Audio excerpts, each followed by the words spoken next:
দরুদ মিশরের সর্বময় ক্ষমতার অধিকারী, মিশরের মহান বাদশাহ। এমন কি ঘটল যে আমাকে স্মরণ করলেন? যদি বাধ্য না হতাম তাহলে আপনার মূল্যবান সময় নষ্ট করতাম না। কারা আপনাকে বাধ্য করলো শুনতে পারি? আমি ইউজারসিফের বিরুদ্ধে অভিযোগ করতে এসেছি। আমুনের ইবাদতখানায় গম প্রদানের বিনিময়ে মূল্য গ্রহণের কোনো এখতিয়ার বা হক তার কি আছে আলী জনাব? কেন হক থাকবে না? বছরের পর বছর মানুষের কষ্টার্জিত ফসল হচ্ছে গম, কেন সেগুলো আমুনের ইবাদতখানায় বিনামূল্যে দেয়া হবে? গম জনগণের কষ্টের ফসল, এতে কোনো সন্দেহ নেই, কিন্তু আমুনও জনগণের সঙ্গে সম্পৃক্ত এবং খাদেমগণ জনগণের ঈমানের হেফাজতকারী। যদি আমন খোদার বরকত আপনাদের উপর না থাকতো তাহলে কি আপনারা এত এত গম মজুত করতে পারতেন? কিন্তু আমরা তো জানি আপনারা সর্বক্ষণ চেষ্টা করেছেন প্রতিবন্ধকতা সৃষ্টি করতে, যেন জনগণ জনাব ইউজারশিপকে সাহায্য না করে এবং গুদামে ঠিকভাবে গম জমা না হয়। এসব কথার কোনো ভিত্তি নেই। সময় মতো আমরা সব প্রমাণ উপস্থাপন করব। কিন্তু এখন প্রশ্ন হচ্ছে, যেহেতু আমাদের কাছে গম বিক্রির ইচ্ছা রয়েছে, তাহলে কেন 3 গুণ বেশি দামে? প্রতি বস্তার দাম 3 গুণ কেন? এই কারণেই যে আপনারা প্রচুর ধন সম্পদের অধিকারী। আপনারা তো আমুনের ইবাদতখানায় সংরক্ষিত কিছু স্বর্ণরৌপ্য ব্যবহারও করতে পারেন। প্রয়োজনের সময় কি আমাদের খোদাগণের আমাদের পাশে দাঁড়ানো উচিত না? বিনয়ের সঙ্গে বলতে বাধ্য হচ্ছি, মনে হচ্ছে আমুনের ধন সম্পদ নিয়ে এখানে কোনো একটা চক্রান্ত চলছে। আপনাদেরকে কি কেউ গম কিনতে বাধ্য করছে? না জনাব ইউজারশিফ, যখন আমরা অন্যদের কাছ থেকে অর্ধেক মূল্যে গম কিনতে পারবো, তখন আপনাদের কাছ থেকে বেশি মূল্যে গম কিনতে বাধ্য নই। আমি আপনাদের সঙ্গে পুরোপুরি একমত জনাব অজ্ঞামোহর। আপনার যেখান থেকে ইচ্ছে আপনি গম ক্রয় করতে পারেন, যেখানে ইচ্ছা হবে না করবেন না। এমনকি আপনারা যদি চান অন্যান্য দেশ থেকে আমদানিও করতে পারেন।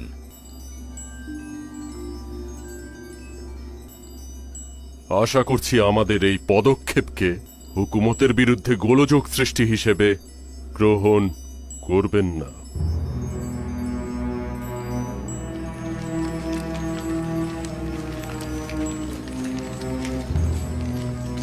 আলী জনাব, এতে বিশৃঙ্খলার সৃষ্টি হবে।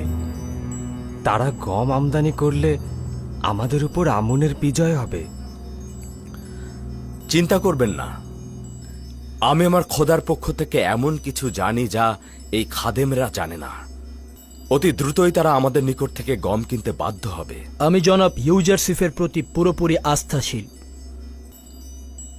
তাই ইবাদতখানার পদক্ষেপে বিরোধী হচ্ছি না। আশা করছি জনাব ইউজারসিফের ভবিষ্যৎবাণী যথাসময়ে প্রতিফলিত হবে। আপনারা বিশ্বাস রাখার কারণেই আমি আরজ করছি। দুর্ভাগ্যবশত আমাদের প্রতিবেশী সকল রাষ্ট্রেই দুর্ভিক্ষ দেখা দিয়েছে, তাই অজ্ঞামোহর ও খাদেমগণ কোনো রাষ্ট্র থেকে গম আমদানি করতে সক্ষম হবেন না। আপনি কি চিন্তিত? এইটা খুবই ভালো খবর, আমি জানতাম না। খাদেমদের পরাজয়ের জন্য এটা উত্তম, কিন্তু ওই দেশের জনগণের জন্য এটা মোটেও ভালো নয়। আমরা দুর্ভিক্ষের ভবিষ্যৎবাণী করেছিলাম, কিন্তু তারা আমাদের কথা শোনেননি। এখন তারা কষ্টের মধ্যে পড়বে। কানানের লোকজন এই দুর্ভিক্ষে কি করছে? খোদা তাআলা, আপনি তাদের রক্ষা করুন।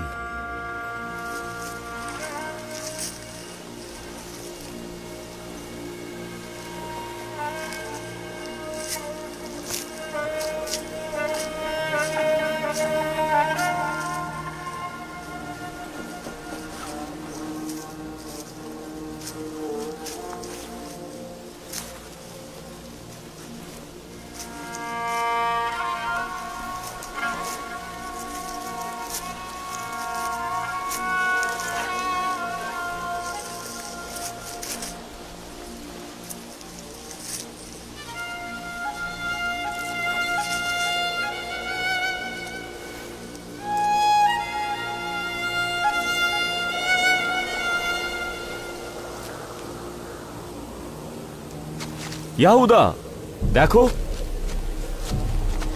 10টি ছড়া থেকে পাওয়া এই গমের কি অবস্থা? এই গমগুলো তো কাটা যাবে না। বেনিয়ামিন, আব্বাজানকে গিয়ে এই গমগুলো দেখাও, তারপর জিজ্ঞেস করো যে গমগুলো আমরা এখন কাটবো না এভাবেই রেখে দেব। আচ্ছা দেখি আব্বাজান কি বলে। আমরা একাত্মবাদী খোদার দিনের নবী হজরত ইব্রাহিমের অনুসারী। আমাদের কিতাব সোয়াফে ইব্রাহিম। দাদা জান, হজরত ইব্রাহিম কে ছিলেন? উনি আমার দাদা জান ছিলেন, খোদা তাআলার একজন পয়গম্বর ছিলেন এবং তিনি প্রথম কেনানে আগমন করেন। দাদা যান, আমাদের পূর্বে কি কেউ কেনানে বসবাস করত, নাকি কেনানে বসবাসকারী হিসেবে আমরাই প্রথম? না পুত্র আমার, আমাদের পূর্বেও কেনান ছিল এবং সেখানে কেউ কেউ বসবাসও করত। দাদা জান, কেন আমাদের বনি ইসরায়েল বলা হয়? কেনানের প্রাচীন অধিবাসীরা তোমাদেরকে বনে ইসরায়েল বলে ডাকে, কেননা তোমরা আমার নাতি নাতনি ও আমার উত্তরসূরি। আমার আরেকটি নাম হলো ইসরায়েল, তাই তোমাদের ও তোমাদের পিতাগণকে আমার উত্তরসূরি হিসেবে বনে ইসরায়েল বলা হয়।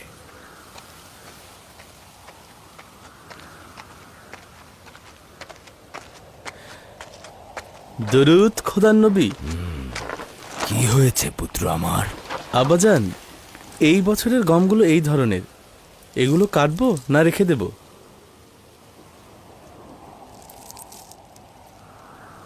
এগুলো আসলে ভালো ফসল নয়, কিন্তু আমরা তো অনেক চেষ্টা করেছি, কিন্তু উপায় নেই। সামনে বিপদ আসছে, তাই গমগুলো তুলে নিয়ে এসো, যেন কিছুটা হলেও মজুত করা যায়। দুর্ভিক্ষের সময় দেখবে ওগুলোই কাজে দেবে, নয়তো আমরা বাঁচতে পারবো না। হ্যাঁ ঠিক বলেছেন আব্বাজান, মরে যাওয়া ছড়াগুলোও তুলে নিতে হবে। যদি আমাদের জন্য গম নাও থাকে, সেগুলো তো জীবজন্তুর খাবার হবে। ঠিক বলেছ, তুলে ফেলো, এগুলোই এখন অনেক মূল্যবান। ঠিক আছে আব্বাজান, আসি। 30 বছর হয়ে গেল কল্যাণ ও বরকত আমার ছেলেদের নিকট থেকে দূরে সরে গেছে। যখন থেকে তাদের এক ভাই হারিয়ে গেল, তখন থেকেই তাদের জন্য সবকিছু কঠিন হয়ে গেল।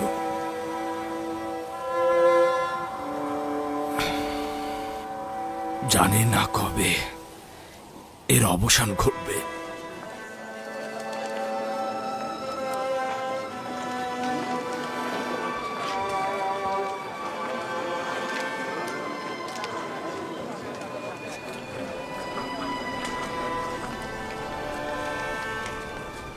ইউজারশিপ ছাড়া মিশরের কারোর কাছে কোনো গম অবশিষ্ট নেই। মিশরের সমস্ত গম তারা গুদামে মজুত করে ফেলেছে। এটা আমি জানি, কিন্তু আমাদের উদ্দেশ্য হলো মিশরের প্রতিবেশী রাষ্ট্র থেকে কম আমদানি করা।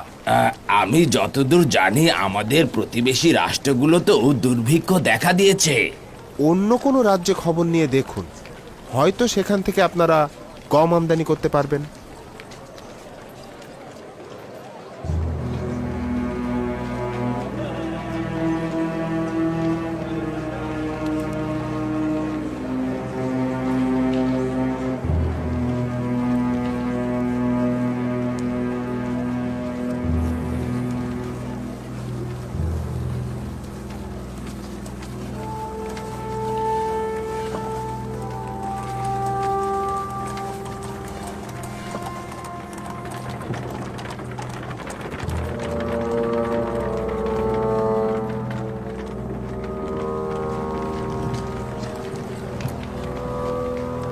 দাঁড়াও,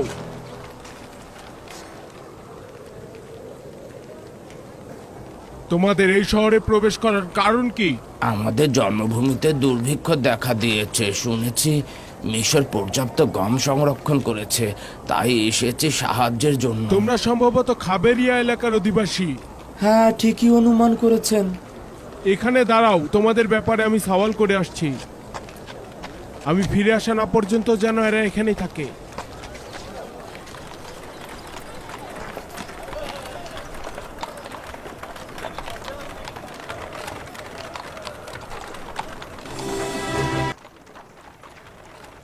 শুধুমাত্র নিজেদের গোলামের খরচ বহন করতে না পেরে এখন পর্যন্ত তেবুসে 400 জন গোলামকে আজাদ করে দিয়েছে তাদের মালিকরা। এই গোলামগণ অভাবী বলে বিবেচিত হবে এবং অবশ্যই তারা বিনামূল্যে গম পাবে। কেন বিনামূল্যে গম দিচ্ছেন? কেন এই গোলামদের কাজে লাগাচ্ছেন না? আপনাদের তো গম বন্টন, গোদামঘর দেখাশোনা ও হেফাজতের জন্য প্রচুর পরিমাণের জনবলের দরকার। তাদেরকে কাজের বিনিময়ে গম প্রদান করুন। সাবাস ওয়াসেনাথ, খুবই ভালো প্রস্তাব ছিল এটা। জনাব অখুনাতুন ও বানু নিফারতিতিকে অবশ্যই শুকরিয়া জ্ঞাপন করা উচিত, কেননা তোমার মতো জীবনসঙ্গী তারা আমাকে দিয়েছে। আমরা এই গোলামদের ব্যবহার করে আমাদের শ্রমিক সংকট মেটাতে পারি।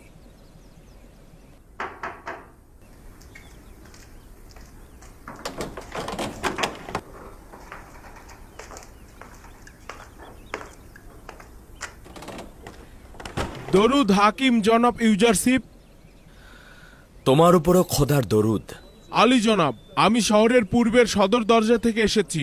সেখানে আমাদের প্রতিবেশী দেশ থেকে একদল লোক এসেছে। তারা খাবেরিয়া এলাকার লোক, গম কিনতে এসেছে। আগে জানতে হবে ওইসব এলাকায় সত্যি দুর্ভিক্ষ হয়েছে কিনা। কেবলমাত্র দুর্ভিক্ষ হলেই আমরা সাহায্য করব। যে সকল দেশে দুর্ভিক্ষ হয়েছে খুব শীঘ্রই সেই নামগুলো দাখিল করা হবে। মুনাফাখোরদের হাত থেকে রক্ষা করার জন্য 1 মাসের অতিরিক্ত গম অর্থাৎ 10 বস্তার বেশি কাউকে দেবেন না। আর মূল্যটাও নির্ধারণ করবেন দুর্ভিক্ষের পূর্বের অবস্থার। তাদের নাম ঠিকানাও সঠিকভাবে লিপিবদ্ধ করবেন, যাতে এর মধ্যে তারা আর গম উত্তোলন করতে না পারে। আর তাদের দিকে অবশ্যই ভালো করে দৃষ্টি রাখতে হবে, যাতে তারা কোনো যুদ্ধ অস্ত্র নিয়ে প্রবেশ করতে না পারে। এটি দুর্ভিক্ষ কবলিত দেশগুলোর তালিকা এবং বিশেষ নির্দেশনাবলী। এবার আপনি কিছু বলুন বানুতি। এরা ইবাদতখানা ধ্বংস করার ইচ্ছায় রয়েছে, এমনকি আমাদেরকে 3 গুণ বেশি দামে গম কিনতে বাধ্য করছে।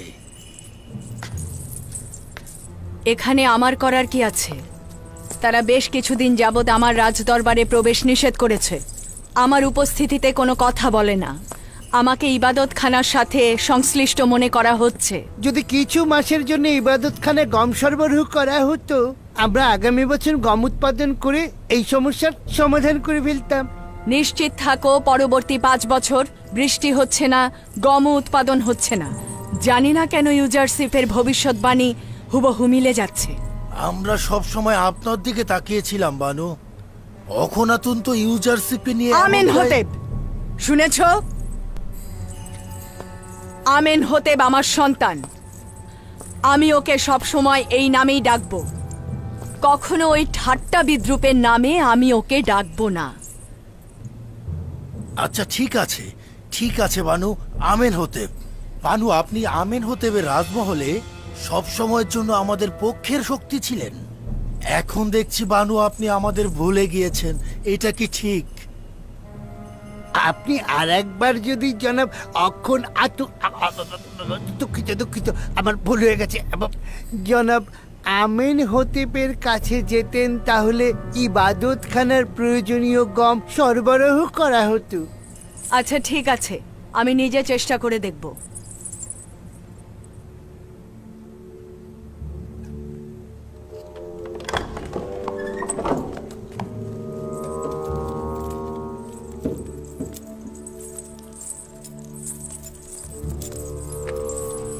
খোদাগণের ক্রোধ থেকে বেঁচে থাকো, আমুনের ক্রোধ থেকে বেঁচে থাকো। আমেন হতেব, যদি আমুন অভিশাপ দেয় তবে তুমিও তোমার গুদাম মাটির সঙ্গে মিশে যাবে। ইউজারশিপ তোমাকে ধোঁকা দিয়েছে, আমাদের সবাইকে ধোঁকা দিচ্ছে। ছাড়ো আমাকে। আশা করছি এই রাজপ্রাসাদ ধ্বংস হয়ে যাবে, তুইও ইউজারশিপ ধ্বংস হবি। ছাড় আহম্মক, আমাকে ছেড়ে দে। আমুনকে আর বেশি রাগান্বিত করিস না।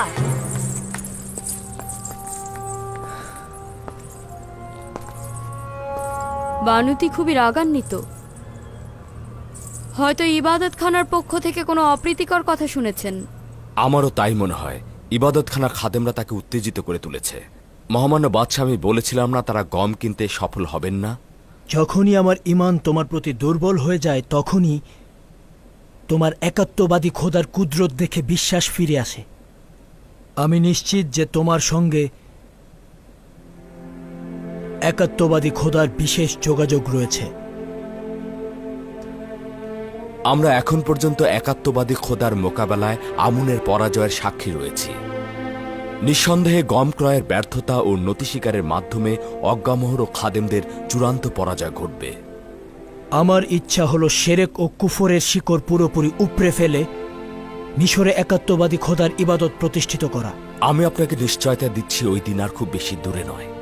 শুধুমাত্র কিছুটা সবুর করুন, যাতে আমুনের ইবাদতখানার ধন সম্পদ কমে যায় আর সাধারণ জনগণের বহু খোদায় বিশ্বাস ভেঙে যায়। তার মানে সত্যি সত্যি সেই দিন আসবে, যেদিন হাজার হাজার বছর ধরে মিশরের এই অত্যাচারী জুলুমবাজ আমুন খোদার সমাপ্তি ঘটবে।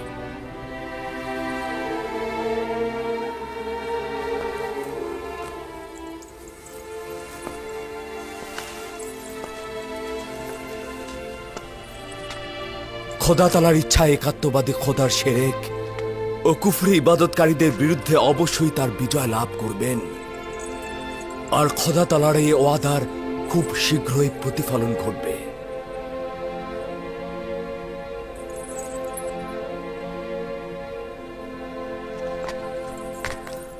আমার চিন্তা কিন্তু শুধুমাত্র বানুতির জন্য। তিনি খাদেমদেরকে আমার হুকুমত ও পদক্ষেপ সম্পর্কে অগ্রিম সচেতন করতে পারেন। যদি বানুতি এতটাই বিপজ্জনক হয়ে ওঠেন, তবে তাকে জেলখানায় নিক্ষেপ করা হবে। মনে হয় না সেটা করা ঠিক হবে।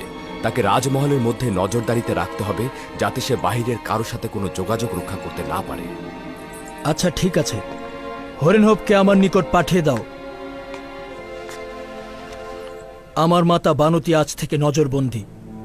খাদেমদের সাথে তার যোগাযোগ যেন না হয়।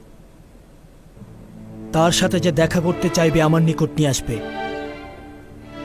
তার রাজমহলের বাইরে যাবার ব্যাপারে কোনো অনুমতি নেই।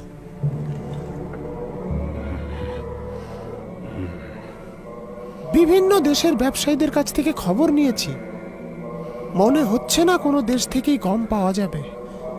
তারা বললেন আমাদের প্রতিবেশী দেশেও নাকি দুর্ভিক্ষ দেখা দিয়েছে। মিশরের বাইরে কোথাও গম মজুত নেই, আর যাদের মজুত ছিল এই 2 বছরে তাও শেষ হয়ে গেছে। উপায় নেই।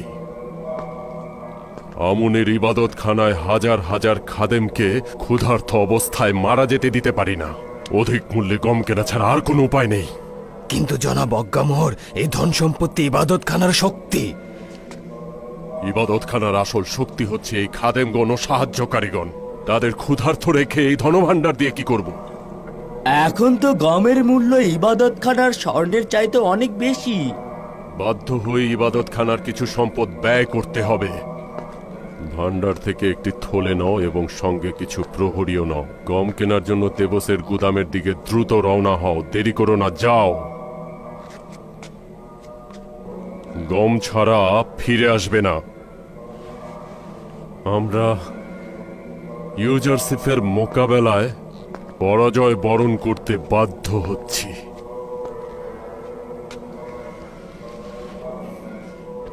কিন্তু সময় মতো ইউজারশিপ ও অখুনাতুনকে এই হাতের মুঠোয় নিয়ে আসবো।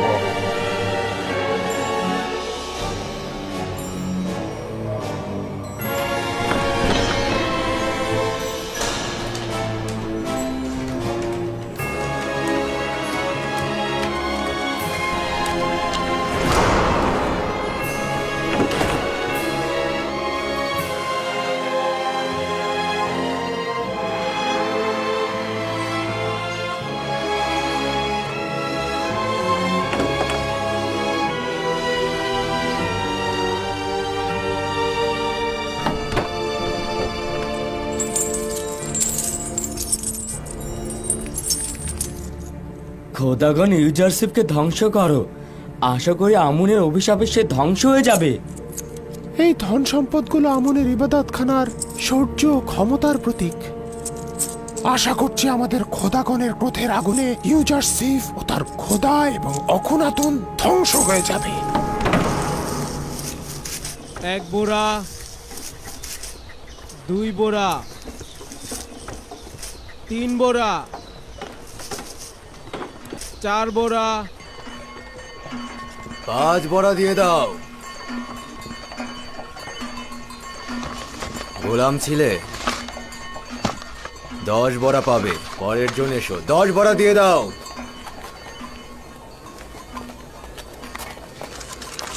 আশা করছি এই মুদ্রাগুলো আগুন হয়ে যাবে আর তোমাদের গুদাম ছারখার হয়ে যাবে।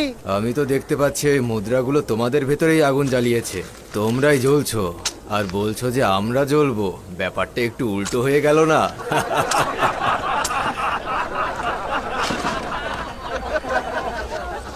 এই থলেগুলো 3000 দেবনের। হ্যাঁ, ইবাদত খানার জন্য 1000 বড়া দাও, পরের জন এসো। অন্যদের জন্য প্রতি বোরা 1 দেবন আর আমাদের জন্য কিনা 3 দেবন। আরে এগুলো তো ইবাদতখানা আমাদের দেওয়ায় হাতিয়া। আমরা তো এগুলো খোদাগণকে উৎসর্গ করেছিলাম, আর তারা তো দেখছি নিজেদের কাজে লাগাচ্ছে। ক্ষুধার জ্বালায় সাধারণ মানুষের পেট পিঠের সাথে ঠেকে গেছে, আর এরা এত মোটা হচ্ছে যে উপর থেকে পা পর্যন্ত দেখতে পায় না। বেশি করে খাও আর মোটা তাজা হও, পেট পূজারী ধর্মগুরু। কোন দিন যে এদের থেকে আমরা রক্ষা পাবো। অনেক বাকি আছে। পরের জন এসো, 15 বড়া দাও। একদম গুনে গুনে বড়াগুলো উঠাবে, একটা বড়াও যেন কম ঠিক না আছে। হয়। আমি দেখছি।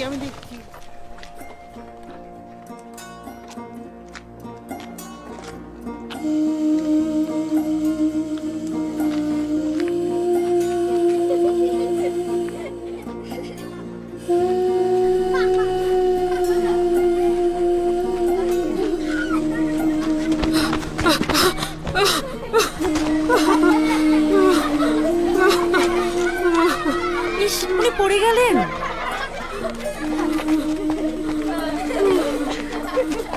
দেখে শুনে খেলতে পারো না? যাও যাও, অন্যদিকে যাও, ওইদিকে গিয়ে খেলো। সবাই যাও, অন্যদিকে যাও, অন্যদিকে গিয়ে খেলো। উঠুন উঠুন, আপনি উঠুন। এই যে আস্তে আস্তে। ভানু জুলেখা, আপনি এখানে? তুমি কে? কেন আমাকে চিনতে পারছেন না বানু? আমি রাজমহলের খাদেম ছিলাম। আপনি যখন সবাইকে আজাদ করে দিলেন, তারপরে আমি রাজমহল থেকে বেরিয়ে এসে নিজের ঘর সংসার বেঁধেছি, কিন্তু এখনো আপনার খাদেম হিসেবেই হাজির আছি বানু। সংসারী হয়েছ জেনে খুশি হলাম। আসুন বানু, আসুন আমার বাড়িতে আসুন, এখানেই আমার বাড়ি। না না, আমাকে যেতে হবে। কোথায় যাচ্ছেন? রাজমহলের পথ তো এইদিকে নয়। কেউ একজন বলল ইউজারশিপ মেনফিসে যাবে। সিরিয়া যাওয়ার সদর দরজায় যাব। যেহেতু নীলনদ শুকিয়ে গিয়েছে, তাই ইউজারশিপ সিরিয়া হয়েই মেনফিসে যাচ্ছে। তাকে দেখতে চাই। কার কাছে শুনেছেন আমার বানু? পরিচিত কেউ? সে নিশ্চয়ই আপনাকে কষ্ট দিতে চেয়েছে বানু। ওই বাজারে কে একজন যেন বলল, শুনলাম। আপনি নিশ্চয়ই তাকে আবার বকশিশও দিয়েছেন। কেউ যদি আমাকে ইউজারশিপের খবর এনে দেয়, তাকে কি বকশিশ দেব না? যদি এই খবর মিথ্যা হয় তাহলে? আর যদি সত্যি হয় আর তাকে ওই জায়গায় পাওয়া যায় তাহলে? কিন্তু বানু, আপনাকে দেখে মনে হচ্ছে আপনি ভালো দেখতে পাচ্ছেন না। তাহলে আপনি ইউজারশিপকে কিভাবে দেখতে পাবেন? আমার চোখ এখনো কিছুটা দেখতে পায়। তাছাড়া ইউজারশিপকে দেখার জন্য চর্মচক্ষুর দরকার নেই। আমি শুধু তার ঘ্রাণ নেব, এটাই যথেষ্ট। সে তো আমার আশেপাশেই থাকে। আমি আমার চোখ বন্ধ করলেও তাকে দেখতে পাই। আমি একটা মুহূর্ত ইউজারশিপকে ছাড়া জিন্দেগি করছি না। যদি এমনটা হতো তাহলে কবেই তো মরে যেতাম। বেচারা জুলেখা, একটা সময় কি শান শওকতি না ছিল, এখন দেখো কি অবস্থা হয়েছে তার।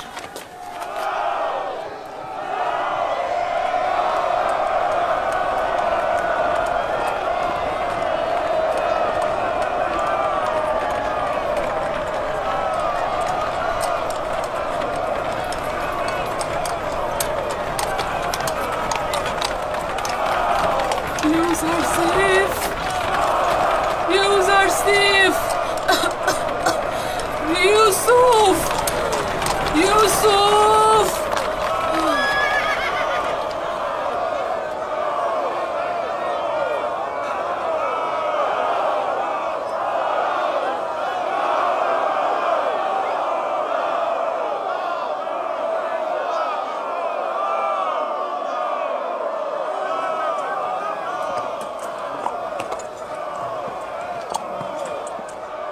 কি হলো আলী জনাব, কাউকে খুঁজছেন? মনে হলো আমি শুনলাম কেউ আমাকে ইউসুফ বলে ডাকলো। এখানে তো সবাই আমাকে মিশরের নাম ইউজারসিফ বলে জানে।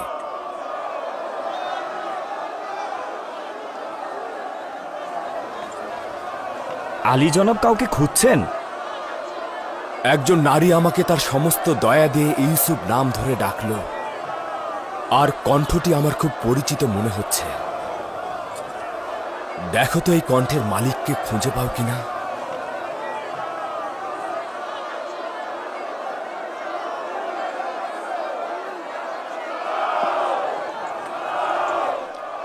খোঁজ করে কোনো ফায়দা নেই। এই বিপুল জনস্রোতের মধ্যে একটি কণ্ঠস্বরকে ভিত্তি করে কাউকে খুঁজে পাওয়া মুশকিল। রওনা হোক।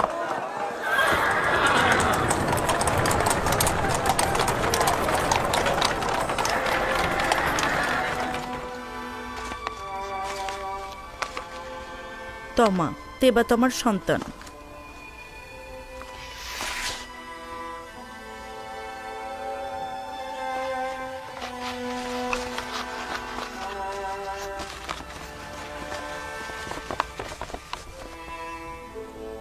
তুমি আজাদ হয়ে গিয়েছো।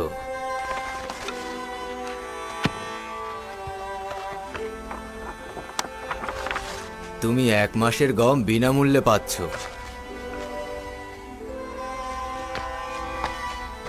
10 বড়া। পরের জন এসো। নাম তিওমেনি, বেনেজির সন্তান।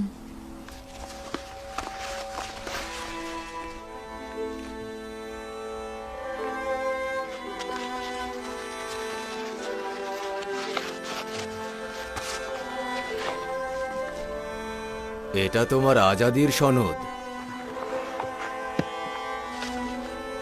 তুমি 1 মাস বিনামূল্যে গম পাবে। 10 বড়া।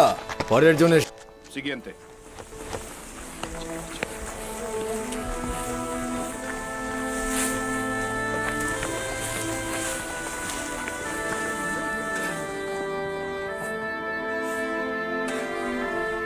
এই নাও 20 বোরা।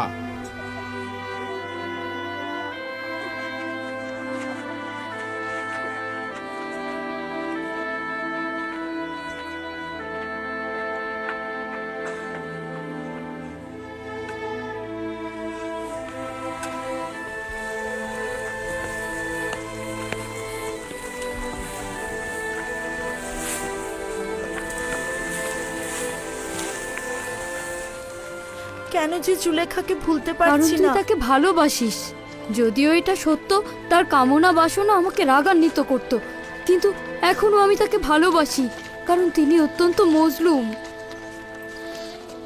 সত্যি বলছি, আমি তাকে ভালোবাসি, এখনো অনেক ভালোবাসি।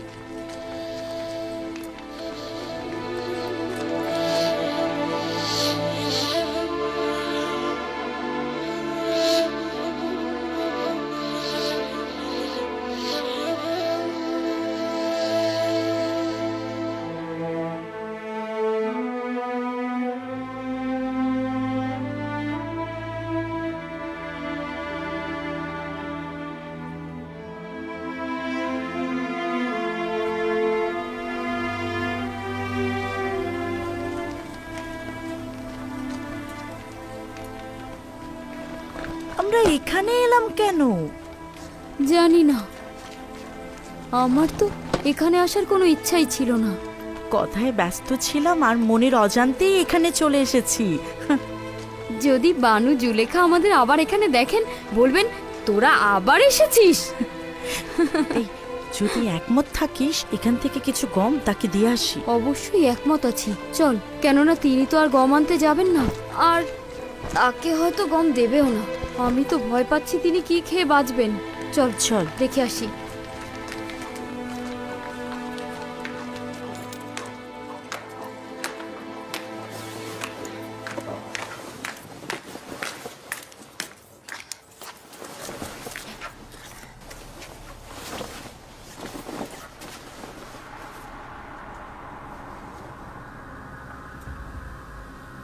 বানু জুলেখা গেলেন কোথায়?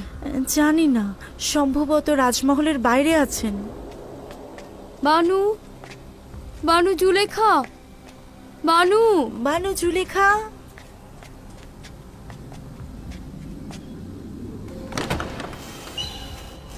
বানু, বানু, বানু, বানু, বানু, কোথায় আপনি?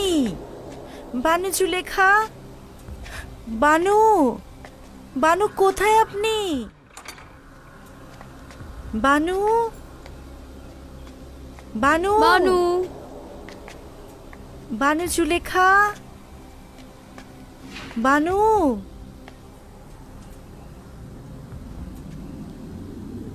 আমার মনে পড়েছে তমা, আমি জানি বানু জুলেখা কোথায় গিয়েছেন। আমার মনে হয় তিনি বক্তব্য প্রদান মঞ্চের কাছে আছেন। আমরা বরং কিছু গম খামির করে রেখে যাই তার জন্য।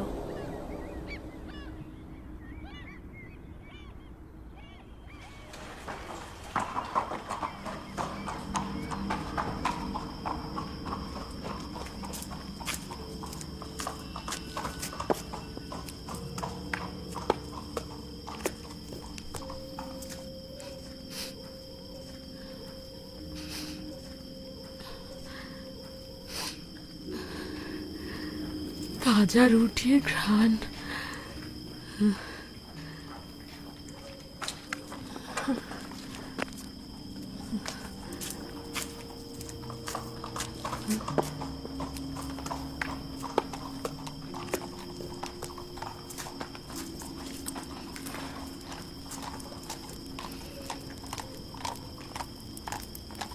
ওখানে কে?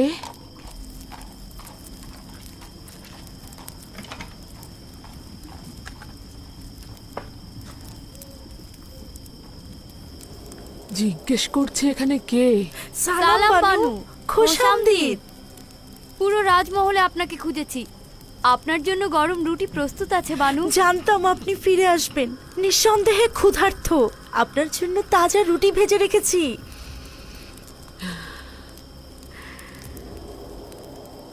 বুলবুলির মতো কথা বলতে শিখেছিস তাই না? কে বলেছে তোদের এখানে আসতে?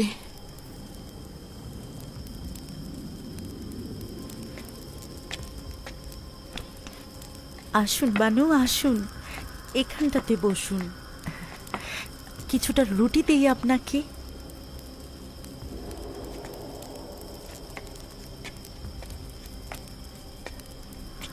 মনে মনে ভাবছিলাম আপনি হয়তো ক্ষুধার্ত। কিছুটা গম পিষে আটা তৈরি করেছি আপনার রুটি তৈরির জন্য, আর কিছুটা গম আর আটা ওখানে রেখেছি। আমরা আপনাকে একটিবার দেখার জন্য এসেছিলাম। এখনই হয়তো চলে যাব। কোনো দরকার নেই যাওয়ার। মানুষ কি তার নিজের বাড়ি ত্যাগ করতে পারে?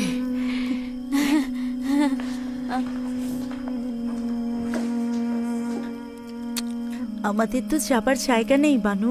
বাল্যকাল থেকে এই রাজমহলেই বড় হয়েছি। এখন কোথায় যাব বানু? আমাদের যেমন যাবার জায়গা নেই সেটাও সত্য, আবার আপনাকে ছাড়াও থাকতে পারবো না।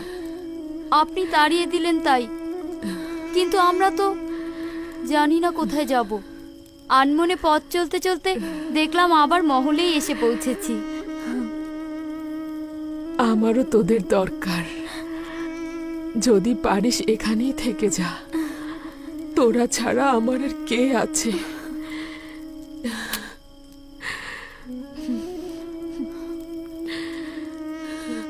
আচ্ছা বানু, বললেন না তো আজ কোথায় গিয়েছিলেন?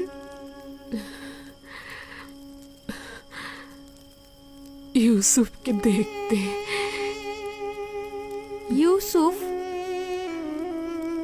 হ্যাঁ, ইউসুফ। আচ্ছা, তাকে দেখেছেন? হ্যাঁ, দেখেছি, খুব ভালোভাবেই দেখেছি। যতবারই ইউজারসিফ নামে ডাকলাম শুনলই না। ইউসুফ বলে ডাকার পরে শুনে ফেলল। ও আমাকে এদিক ওদিক খোঁজা শুরু করলো। তিনি কি আপনাকে দেখেছেন? না, আমার চেহারা লুকিয়ে ফেলেছিলাম, চাচ্ছিলাম না আমাকে এভাবে দেখুক। কিন্তু খুশি হয়েছি এ কারণে যে তাকে অনেক ভালোভাবে দেখলাম। এই দুর্বল চক্ষু দ্বারা? হ্যাঁ, পুরোপুরি অন্ধ হয়ে যাওয়ার আগে আমি আমার ইউসুফকে দেখলাম কতটা অভিজাত হয়েছে। সবাই তাকে কতটা সম্মান দেয়। সকলেই তাকে দেখে আনন্দিত হয়েছিল। কখনো কখনো লোকদের প্রতি হিংসা হচ্ছিল, কেন আমি ছাড়া সবাই তাকে ভালোবাসে। আবার কখনো কখনো আমার তাদের ভালোবাসা দেখে মনটা ভরে যাচ্ছিল, কেননা আমার মাহবুবকে আমার ন্যায় মর্যাদাবান মনে করছে এবং ভালোবাসা দিচ্ছে।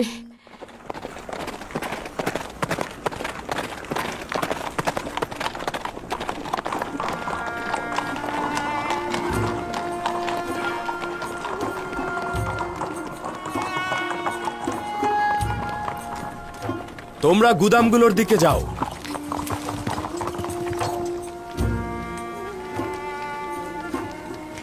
খোদাগণ হাকিম ইউজারশিপের হেফাজত করুক। এগুলো আপনার কারণেই হয়েছে। যদি শীষ ছাড়া শুধু গম সংরক্ষণ করতাম, আমাদের জীবজন্তু সবই মারা পড়তো। এগুলো সব মহান খোদা তাআলার সন্তুষ্টির ফসল। তবে গমগুলো শীর্ষসহ মজুতের ভিন্ন একটি কারণও রয়েছে, সেটা পরে জানতে পারবে।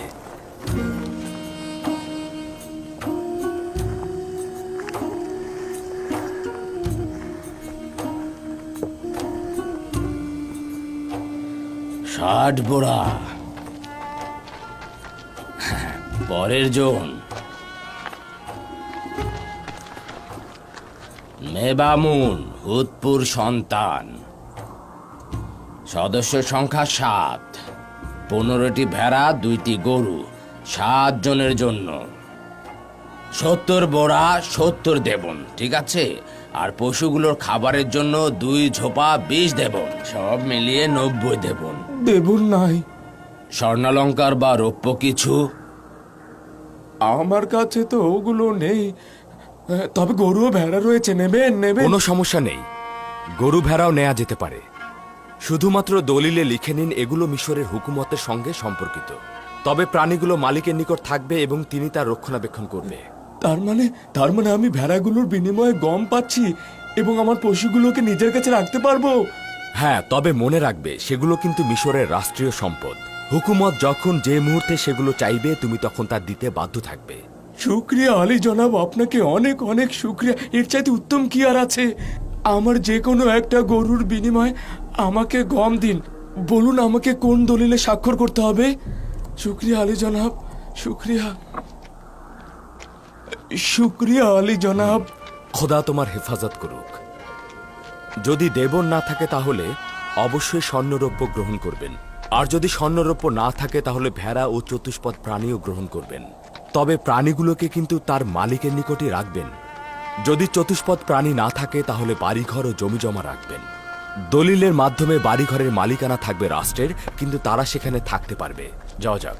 আমি তো কিছুই বুঝতে পারছি না, এটা কি ধরনের কাজ? পরের জন এসো। আমাদের উদ্দেশ্য ইনসাফ প্রতিষ্ঠা করা, পরে জানতে পারবেন। চলো রওনা করো। এই ধরনের লেনদেনটা আমার কাছে কেমন যেন লাগছে। আপনি জনগণের জমি জমা ও পশুর বিনিময়ে গম দিচ্ছেন, কিন্তু কোনো কিছুই হুকুমতের মালিকানায় আনছেন না।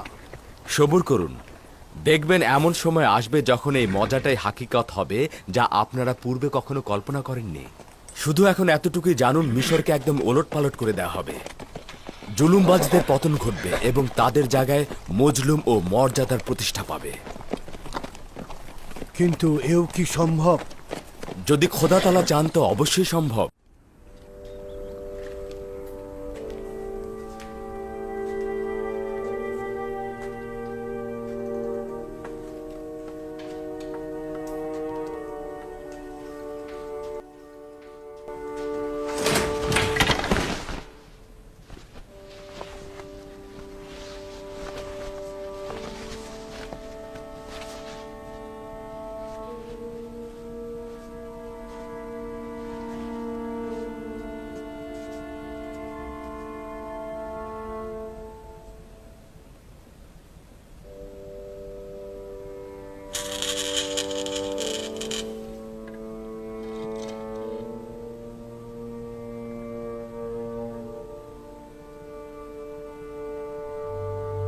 তুই আমুন, যার ইবাদত করতাম। আমার দরজার এক কোণায় তুই দাঁড়িয়েছিলি আর আমার গুনার সাক্ষী হতে চেয়েছিলি। আমি লজ্জায় তোর চেহারা ঢেকে দিয়েছিলাম। কি হয়েছে তোর? কেন এমন মাটিতে পড়ে আছিস? আমি দীর্ঘদিন তোর প্রতি গাফেল ছিলাম। দেখতেই পাচ্ছিস আমি দুর্বল ও অসমর্থ, নিজের দায়িত্ব পালনে অক্ষম। আমি শুধু তোকেই নয়, নিজেকেও ভুলে গেছি। ভুলে গিয়েছি আমি একসময় শ্রেষ্ঠত্ব ও সৌন্দর্যে মহান ছিলাম।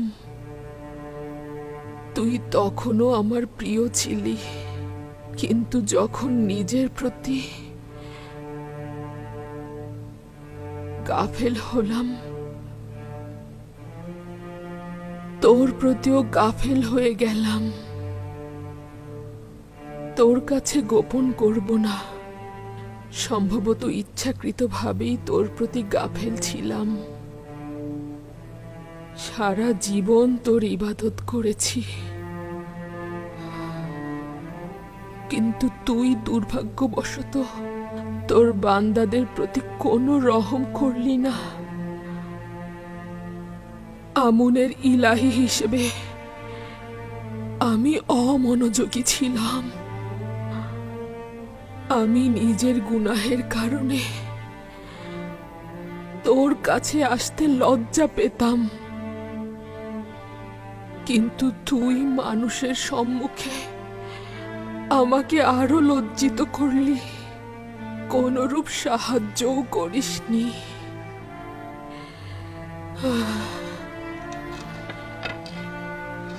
যাই হোক না কেন, তুই আমুন, তুই মিশরের মহান খোদা, কিন্তু না না,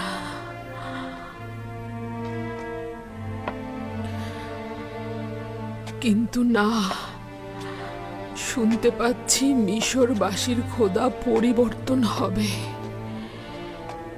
ইউসুফ ধর্মের পরিবর্তন করতে চাইছে। সে তার একাত্মবাদী খোদাকে তোর স্থলাভিষিক্ত করতে যাচ্ছে। তুই শুধুই চেয়ে চেয়ে দেখবি।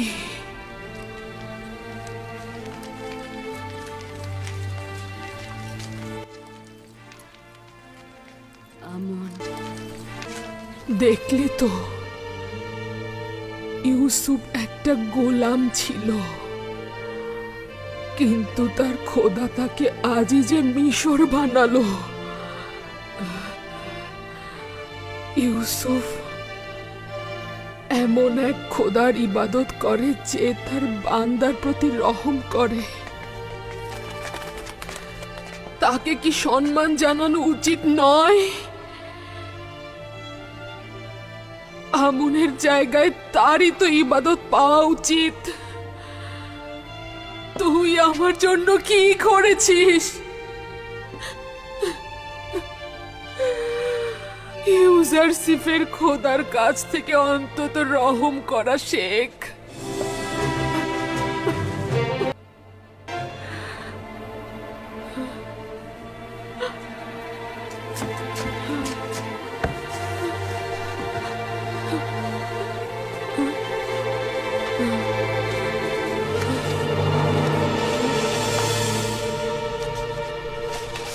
এই হচ্ছে ইউজারসিফের গোলামি সনদ, যা এখনো আমার কাছে রয়েছে। দেখতে পাচ্ছিস, ইউসুফের খোদা একজন গোলামকে তুচ্ছ তাচ্ছিল্য ও অপমানের জায়গা থেকে সম্মানের সর্বোচ্চ শিখরে অধিষ্ঠিত করেছে, আর মিশরের সম্মানিত একজন বানুকে সম্মানের শিখর থেকে ধুলোয় মিশিয়ে দিয়েছিস। ইউসুফের খোদার লানত তোর ওপর। তুই আমাকে তুচ্ছ তাচ্ছিল্য এক খেলনায় পরিণত করেছিস। তুই এক অক্ষম খোদা।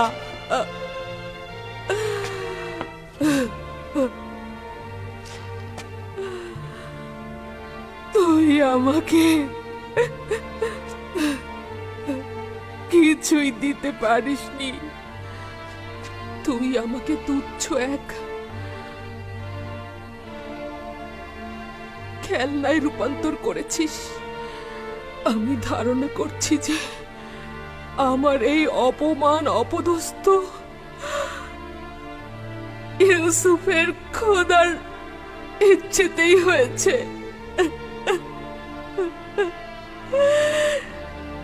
এই অপমান আমার পুরস্কার। আমি ইউসুফের খোদার প্রতি অবিচার করেছি। ইউজারসিফের সৌভাগ্য, তার খোদা দয়ালু। কে তুমি? কি চাও? কিছু না বানু, আপনার খাবার এনেছি।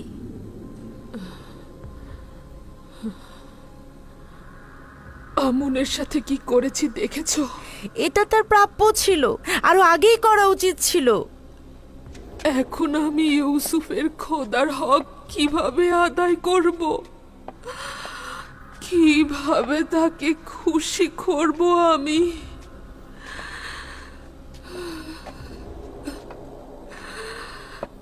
কিভাবে?